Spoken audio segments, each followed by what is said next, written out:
โ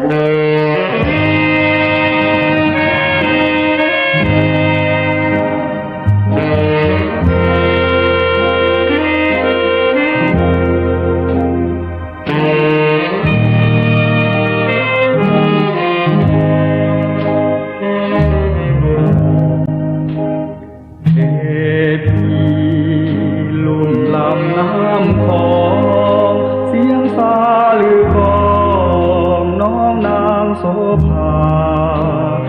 ยามยั่งย้า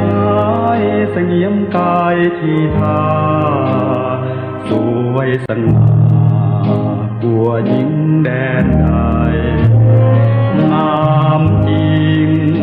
ยอดหญิงงามสมให้เห็นนิยมย้องสมทั่วไปเกียบนางหงส์สวดทรงวิไลผุดทองยองใหญ่หายิ่งได้เทียบปาน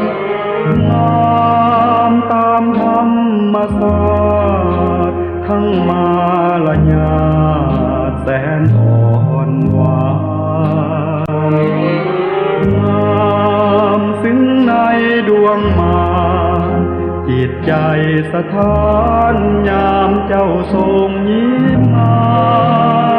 เทพีลุ่มลำน้ำคองผิวเนื้อนวลทองเหมือนทองท